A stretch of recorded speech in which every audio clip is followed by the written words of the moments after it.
নমস্কার বন্ধুরা, তোমাদের সবাইকে স্বাগত জানাই জিকে পয়েন্ট 365 ইউটিউব চ্যানেলের আরও একটি নতুন ভিডিওতে। আজকে আমরা আলোচনা করব ডাব্লিউবিপি কেপি কনস্টেবল 2024 এক্সামের জন্য গুরুত্বপূর্ণ কিছু জেনারেল নলেজ কোয়েশ্চেন অ্যান্সার নিয়ে, অর্থাৎ জিকে কোয়েশ্চেন অ্যান্সারের ক্লাস নিয়ে আলোচনা করব আজকে তোমাদের সাথে। আমাদের এই যে জিকে কোয়েশ্চেন অ্যান্সার ক্লাসের সিরিজটি হচ্ছে, এর মধ্যে যে ভিডিওগুলি আসছে প্রত্যেকটি ভিডিওই কিন্তু তোমাদের জন্য ভীষণই গুরুত্বপূর্ণ। কোনো ভিডিও তোমরা স্কিপ করো না।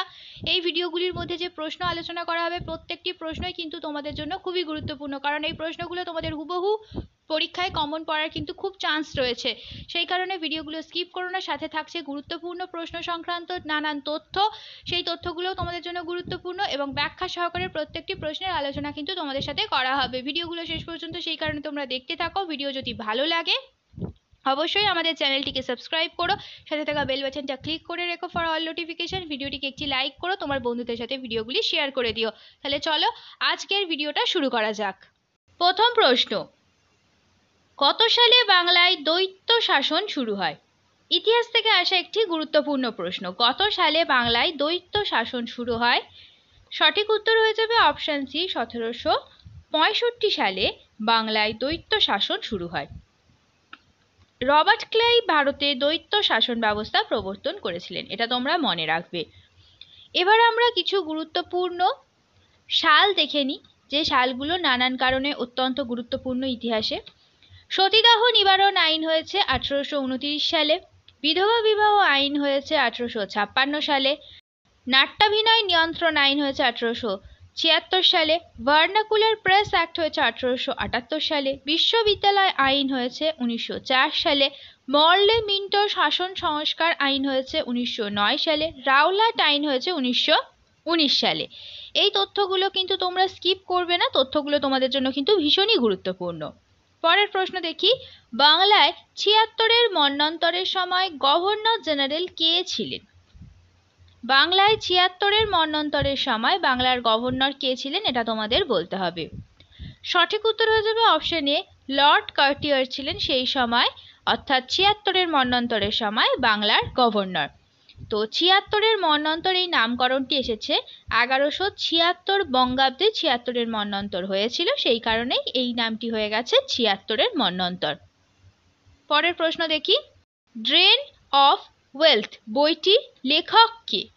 ড্রেন অফ ওয়েলথ এই বইটির লেখক কে? সঠিক উত্তর হয়ে যাবে অপশন বি, দাদাভাই নওরোজি। এবার আমরা কিছু গুরুত্বপূর্ণ ঐতিহাসিক ব্যক্তির লেখা বইয়ের নাম দেখি। এই তথ্যগুলো কিন্তু তোমাদের জন্য ভীষণই গুরুত্বপূর্ণ, তোমরা এই তথ্যগুলোকে অবশ্যই খাতাতে নোট ডাউন করবে। সুভাষচন্দ্র বসুর লেখা বইয়ের নাম the Indian struggle 1920 to 1942। Arvind ঘোষের লেখা দ্য লাইফ ডিভাইন। চিত্তরঞ্জন দাসের লেখা ইন্ডিয়া ফর ইন্ডিয়ান্স। মহাত্মা গান্ধীর লেখা মাই experiments with truth. Maulana Abul Kalam আজাদের লেখা ইন্ডিয়া উইন ফ্রিডম। রাজেন্দ্র প্রসাদের লেখা ইন্ডিয়া ডিভাইডেড। দাদাভাই নওরোজির লেখা poverty and un-British rule in India. Jawaharlal নেহেরুর লেখা discovery of India. Sardar Vallabhbhai প্যাটেলের লেখা ভারত বিভাজন। লালা লাজপত রায়ের লেখা আনহ্যাপি ইন্ডিয়া। বাল গঙ্গাধর তিলকের লেখা গীতা রহস্য। সরোজিনী নাইডুর লেখা বই গোল্ডেন থ্রেশহোল্ড। পরের প্রশ্ন দেখি, চিপকো আন্দোলন কিসের সাথে যুক্ত? চিপকো আন্দোলন এই নামটার সাথে তোমরা অনেকেই পরিচিত। তো এই চিপকো আন্দোলন কিসের সাথে যুক্ত তোমাদের বলতে হবে। দেখো 4টি অপশন রয়েছে নিচে, সঠিক উত্তর কোনটি হবে? সঠিক উত্তর এখানে হয়ে যাবে অপশন বি, বনভূমি সংরক্ষণ। চিপকো আন্দোলনটি উত্তরাখণ্ডে 1973 সালে শুরু হয়েছিল। সুন্দরলাল বহুগুণা এই আন্দোলনের নেতা ছিলেন, এইটাও তোমরা খুব ভালোভাবে মনে রাখবে। সুন্দরলাল বহুগুণা ইনি ছিলেন এই আন্দোলনের নেতা, অর্থাৎ চিপকো আন্দোলনের নেতা। পরের প্রশ্ন দেখি, মনুষ্য সৃষ্ট বৃহত্তম হ্রদ কোনটি? ভারতের মধ্যে মনুষ্য সৃষ্ট বৃহত্তম হ্রদ কোনটি? সঠিক উত্তর হয়ে যাবে অপশন সি, গোবিন্দ বল্লভ পন্ত সাগর। এটি হচ্ছে ভারতের মধ্যে অবস্থিত মনুষ্য সৃষ্ট বৃহত্তম হ্রদ। রিহান্দ বাঁধ এটির ওপর অবস্থিত।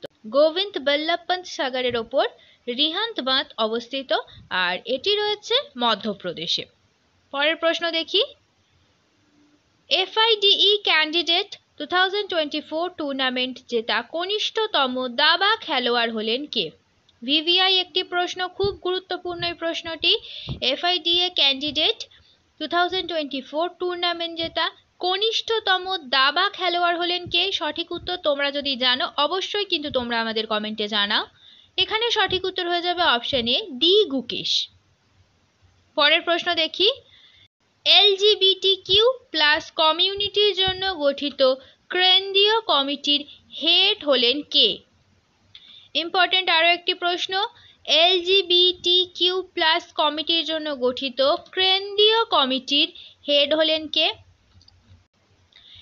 LGBTQ+ কমিউনিটির জন্য গঠিত কেন্দ্রীয় কমিটির হেড কে হলেন? সঠিক উত্তর হয়ে যাবে অপশন সি, রাজীব গৌবা। পরের প্রশ্ন দেখি, ইরানের মিসাইলগুলোকে দিকভ্রষ্ট করতে জিপিএস স্পুফিং টেকনোলজি ব্যবহার করলো কে?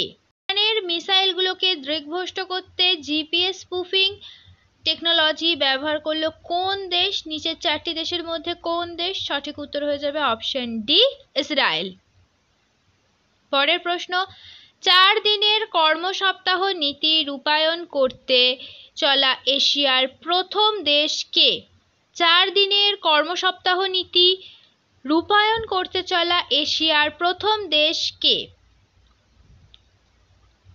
সঠিক উত্তর হয়ে যাবে অপশন সি, সিঙ্গাপুর।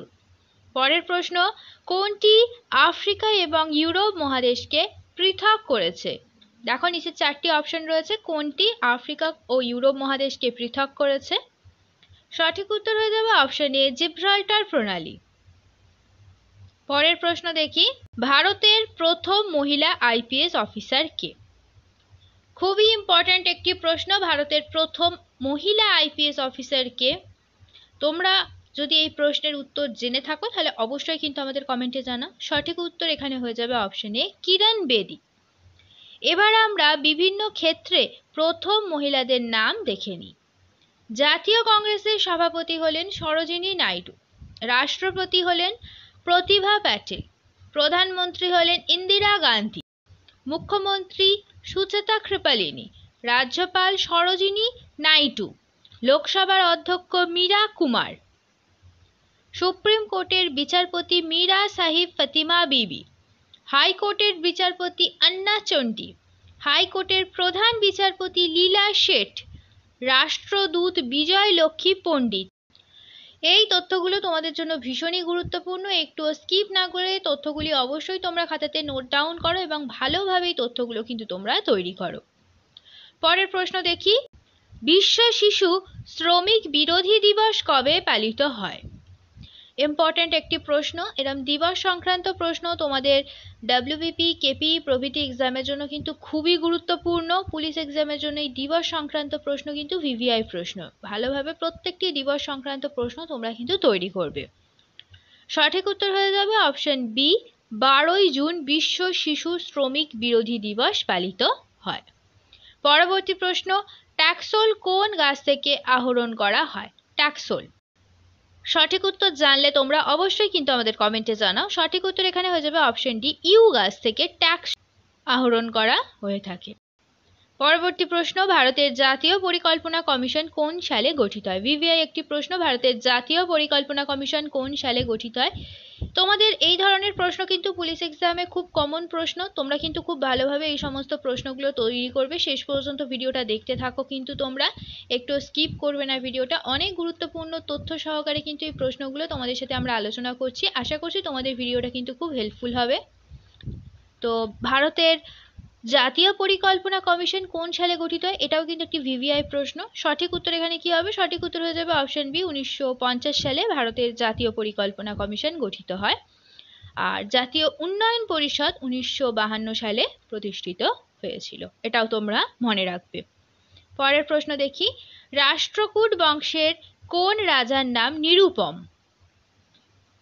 কোন রাজার নাম নিরুপম? রাষ্ট্রকূট বংশের কোন রাজার নাম? সঠিক উত্তর হয়ে যাবে অপশন সি, ধ্রুব রাজার নাম নিরুপম। রাষ্ট্রকূট বংশের প্রতিষ্ঠাতা কে করেছিলেন? রাষ্ট্রকূট বংশের প্রতিষ্ঠাতার নাম দন্তি দুর্গ।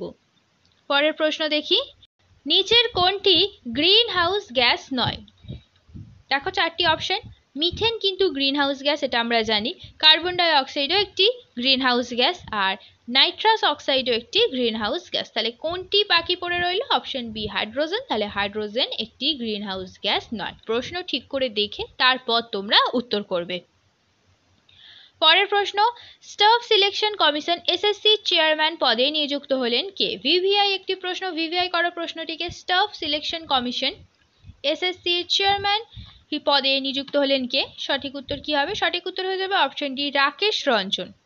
পরের প্রশ্ন দেখি, কোন দেশকে $1 মিলিয়ন দুর্যোগ সহায়তা দিয়েছেন ভারত? কোন দেশকে $1 মিলিয়ন দুর্যোগ সহায়তা দিচ্ছে ভারত? সঠিক উত্তর কি হবে? তোমরা যদি জানো অবশ্যই আমাদের কমেন্টে জানাও। সঠিক উত্তর এখানে হয়ে যাবে option A Papua New Guinea. পরের প্রশ্ন, national asset reconstruction company NARCL এর এমডি এবং সিইও পদে নিযুক্ত হলেন কে? ন্যাশনাল অ্যাসেট রিকনস্ট্রাকশন কোম্পানি এর এমডি এবং সিইও পদে কে নিযুক্ত হলেন? সঠিক উত্তর হয়ে যাবে পি সন্তোষ। অপশন এ হয়ে যাবে সঠিক উত্তর। পরের প্রশ্ন, কলম্বো প্রসেস ফর 2024 to 2026 এর সভাপতিত্ব পেল কোন দেশ? কলম্বো প্রসেস ফর 2024 to 26 এর সভাপতিত্ব পেল ভারত। অপশন বি হয়ে যাবে এই প্রশ্নের সঠিক উত্তর। সাহেব বিবি গোলাম বিখ্যাত উপন্যাসটির রচয়িতা কে? সাহেব বিবি গোলাম এই বিখ্যাত উপন্যাসটির রচয়িতা হলো অপশন ডি বিমল মিত্র। পরের প্রশ্ন দেখি, নিম গাছ কোন ধরনের গাছ? দেখো চারটি অপশন রয়েছে নিচে, তো নিম গাছ এই চারটির মধ্যে কোন ধরনের গাছ? অপশন এ হবে সঠিক উত্তর। ক্রান্তীয় শুষ্ক পর্ণমোচী উদ্ভিদ হলো নিম গাছ। শেষ হলো আজকের ভিডিও। আজকের পর্বে আমরা আলোচনা করলাম ডাব্লিউবিপি কেপি কনস্টেবল 2024 এক্সামের জন্য গুরুত্বপূর্ণ কিছু জেনারেল নলেজ কোয়েশ্চেন আনসার নিয়ে। যে জিকে প্রশ্নগুলো আমরা আলোচনা করলাম সেই প্রত্যেকটি প্রশ্ন কিন্তু তোমাদের জন্য ভীষণই গুরুত্বপূর্ণ, সেই কারণে একটু স্কিপ না করে শেষ পর্যন্ত তোমরা ভিডিওটা দেখো। ভিডিওটা যদি ভালো লাগে তাহলে অবশ্যই কিন্তু আমাদের চ্যানেলটিকে তোমরা সাবস্ক্রাইব করো, সাথে ভিডিওটিকে একটি লাইক করো, তোমার বন্ধুদের সাথে কিন্তু ভিডিওটি শেয়ার করতে ভুলো না। এই গুরুত্বপূর্ণ ভিডিওটা তোমার বন্ধুদের সাথেও শেয়ার করো এবং আমাদের কমেন্টে জানাও ভিডিও তোমাদের কেমন লাগলো। আর প্রশ্ন চলাকালীন সঠিক উত্তর তোমরা ভিডিওর কমেন্টে জানানোর অবশ্যই চেষ্টা করো, তার মাধ্যমে কিন্তু তোমাদের খুব ভালো একটা প্রশ্নের উত্তরগুলো তৈরি হয়ে যাবে এবং তোমরা বুঝতে পারবে তোমাদের কতটা তৈরি হলো এবং তোমরা কে কত স্কোর করছো, এটাও কিন্তু তোমরা আমাদের কমেন্টে জানাবে। তাহলে চলো দেখা হচ্ছে তোমাদের সাথে পরবর্তী ভিডিওতে। ততদিন ভালো থাকো, ভালো রাখো, এইভাবে আমাদের তোমরা ভিডিও দেখতে থাকো, আমাদের আরো উৎসাহিত করতে থাকো। ধন্যবাদ।